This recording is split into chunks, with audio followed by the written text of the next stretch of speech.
দিন দিছিল এটার জন্য যে শাফি রহমতুল্লাহ আলাইহির মতো ব্যক্তি সারাদিন পরিশ্রম করে আসতেন, রাত্রে যখন বাড়িতে ফিরতেন মার পায়ে তেল মালিশ করে পাও টিপা টিপা ঘুম পড়াইতেন, মাঝে মাঝে তালু উঠায়া চুমা দিতেন।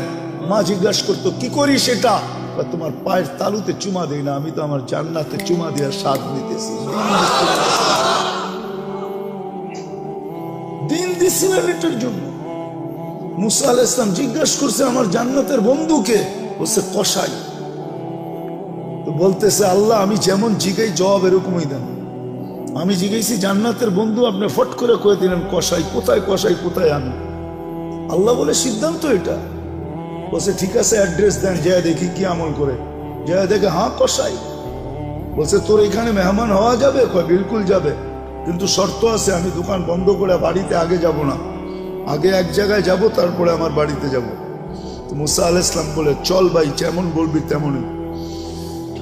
তো কাজ করে দোকান বন্ধ করে যায় এক ঝুপড়িতে ঢুকছে। খুনখুনে বৃদ্ধা যায় রুটি তৈরি করছে, তরকারি তৈরি করছে। বৃদ্ধাকে বুকে উঠায়া বুকে পিঠ বুকে লাগায়া নেওলা বানায় বানায় খাওয়াইছে। সমস্ত খেদমত করে যখন পরিপাটি করে শোয়া দিছে, কাজে এই যে পাশে আমার ঘর, চলো আমার ঘরে, তুমি আমার ঘরে মেহমান থাকবে। বলছে বুঝলাম না এই বৃদ্ধা কে?